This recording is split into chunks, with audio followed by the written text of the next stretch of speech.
O eto si Hanilet ho, mga kababayan. Oh, ha? Si Hanilet, mga bossing. Dati humahanga ho ako dito kay Hanilet. Kasi ho, kahit na anong talagang si dating Pangulong Duterte, sikat na sikat po dati. Hindi lang ho sa Pilipinas. Miski po sa labas ng Pilipinas. Dahil nga usap-usapan ho, mga kababayan, yung presidente ng Pilipinas, mamamatay tao. Yung ganon. Diba? Yung mga mass killing, yung mga ganyan ho, mga kababayan. Si dating Pangulong Duterte, kalat na kalat yung pangalan niya.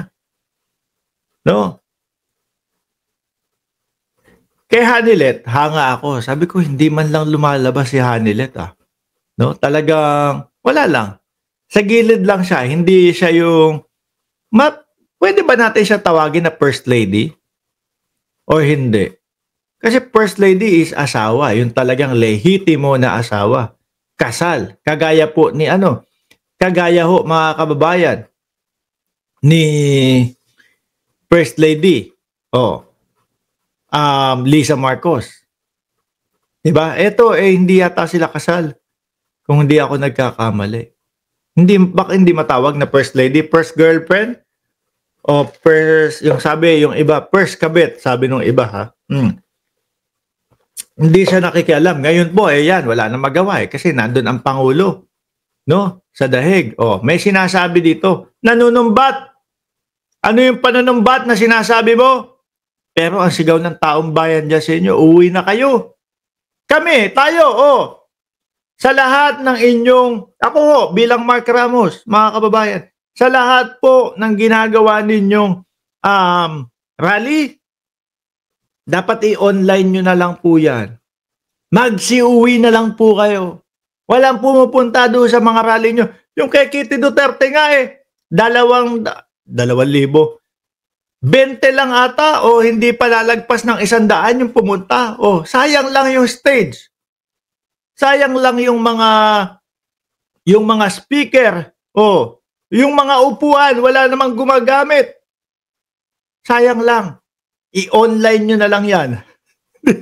Di ba? Mga kababayan, magsiuwian na kayo. Walang pumupunta sa inyong mga rally. Pakinggan natin si Hanilet kung paano po manumbat. Binoto ko'y nakaupo ngayon dyan. Okay. Salamat sa iyong boto, no?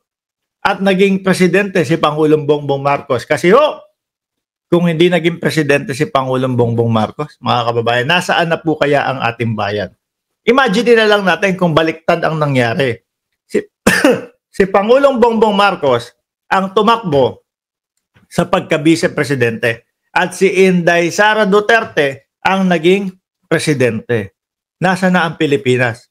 Meron ho kayang tensyon na nagaganap sa West Philippine Sea? Baka wala po.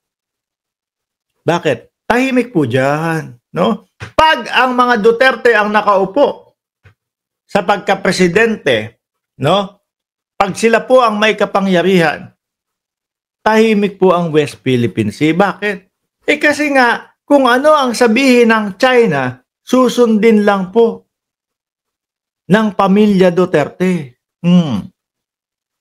Kaya nga kahit anong pit-pit mo sa itlog ni Baste Duterte, ang Inday Sara Duterte, hindi pa din ho yan magkokomento pagdating po sa usapin China at West Philippine Sea. Yari, no? Pag nag-comment, walang tatakbuhan. Pag nag-comment kontra China, pabor sa Pilipinas, baka magalit si Xi Jinping. Pag nag-komento naman, pabor sa China, tapos hindi pabor sa Pilipinas, yari naman yung 2028 election na gustong takbuhan ni Inday Sara Duterte. Kaya, kahit anong pitpitan pa ng itlog, hindi magkokomento ho yan, mga bossing. Baka, yung sinasabi ni Katrina Ponce Enrile na may mga pinopondohan ang China, baka lang ho. Baka sila yun. Di po ba? Kaya talagang hindi sila makapagsalita, mga kababayan, laban sa China na atin ng West Philippine Sea. Oh, Abansena, salamat sa boto mo sa Pangulo. Anong tawag dyan sa nakaupo dyan? Presidente! In Tagalog, Presidente, ano tawag mo doon? Ha? Niloloko nila si First Lady Lisa Marcos na palaka, buton. Boses pala ni Hanilet. Parang, hindi ako sariling opinion ko to. Yung boses niya parang palaka eh. Oh, pakinggan nyo ho, mga kababayan. Binoto ko'y nakaupo ngayon dyan. Oh. Anong tawag dyan sa nakaupo dyan? Ha? Ano? Hindi nyo alam kung ano tawag? Presidente nga. Anong tawag yun sa kanya? Tawag sa kanya? Ang tawag sa kanya? Diyos ko, Lord. Ay, nako. Tingnan natin yung ano. Kasi hindi ho ako mapanlait na tao, mga kababayan. Kaya lang doon sa mga nakikita ko ng mga DDS, lalong-lalo na yung mga nando sa Facebook ko, ang tawag kay First Lady, mukha daw palaka, butod daw, malaki tiyan. Kapag tumatanda na ho tayo, mga kababayan, lahat tayo kukulubot ang mga itsura, lahat ho tayo papangit. Ano po? At the same time, para po doon sa mga kabiyak natin, hindi na siguro importante na pumangit. Di po ba? Kasi yan na yung kasama mo habang buhay. Importante, nagmamahalan kayo. Kaso ito, si Hanilet pala, ganito itsura din. Ang lakas-lakas ng loob nila na laitin yung First Lady, tapos ganito din pala itsura ni Hanilet. Bukod sa itsura, pati yung salita, anong tawag niyo dyan? Binoto ko'y nakaupo ngayon dyan. Anong tawag dyan sa nakaupo dyan? Ulit, Presidente nga. Ha?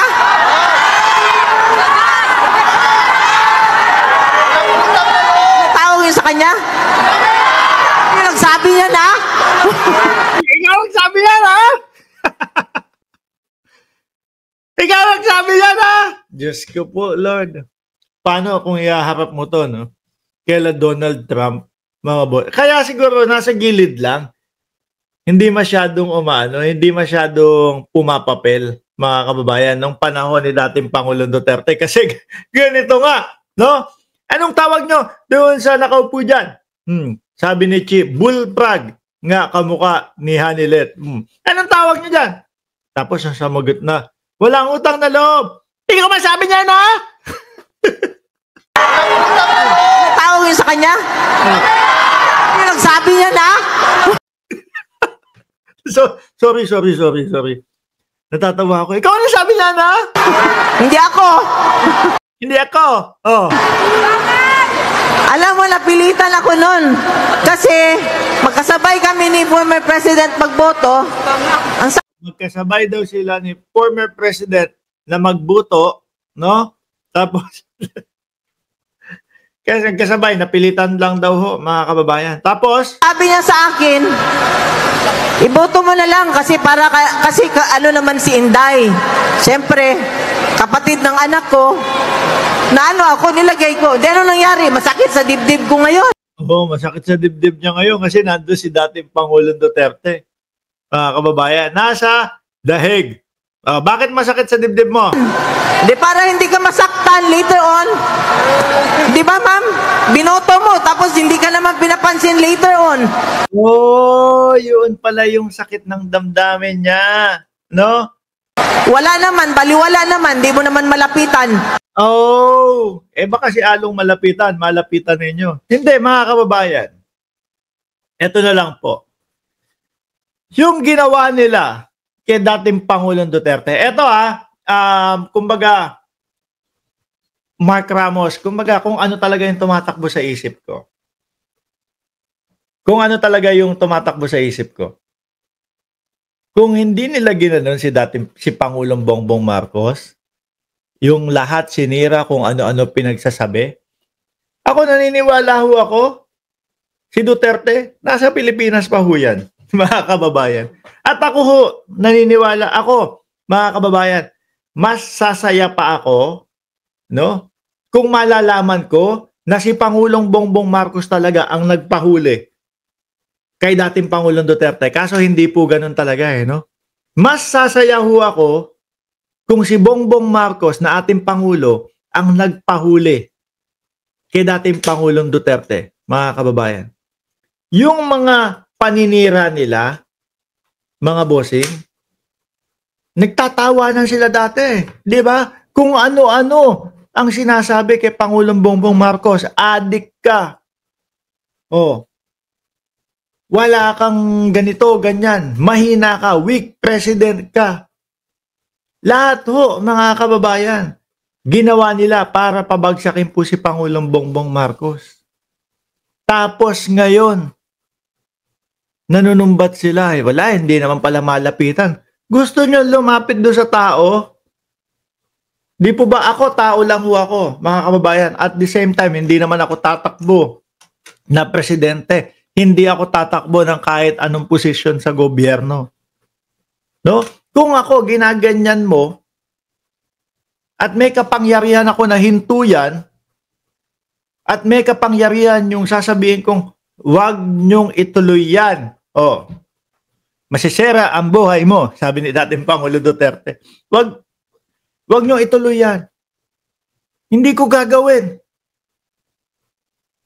Kasi, paulit-ulit nyo akong binibira eh. Re-resbakan ko kayo. Di po ba? Bilang isang normal na tao, ganun ang gagawin ko sa inyo. Kaya ko sinasabi to, mga kababayan, dahil 100% sigurado ako, hindi ako tatakbo sa kahit anong posisyon, no? Sa gobyerno. Na kahit sabihin, oh Mark, mapaghiganti ka palang tao, hindi ka dapat diyan sa tinatakbuhan mong posisyon. Kaya ako sinasabi to, dahil wala akong plano, mga bossing, tamad po akong tao. Tamad. No? Yung 12 oras na trabaho, ayoko ho niyan. Yung trabaho na kailangan ganitong oras, nandito ka sa lugar na ito, nandito ka sa pinagtatrabaho, ayoko ho niyan. Gusto ko yung ako, yung kikilo sa sarili kong oras at panahon. No? At pag sinabi ko, ayoko na magtrabaho, uwi na. Di po ba? Ganun ho, mga kababayan. Binira nila ng binira si dating Pangulong Duterte. Tapos eto ngayon, ang sigaw nila, hindi malapitan. Oh. Hindi malapitan, mga kababayan. Nakakahiya naman. Eto lang ho yata, mga kababayan, yung mga klase ng tao na aawayin ka ng aawayin tapos sabay hihingi ng tulong sa inyo sa iyo. Anong klase ho yun? 'Di ba? Normita Tempelhof ng Toronto, Canada. Marami akong nakita ganun sabi ni Chi One Squad. Huwag na tayong bumoto ng artista, walang mangyayari sa bansa natin. Magdadrama lang yan sa Senado, gaya ni Padilla.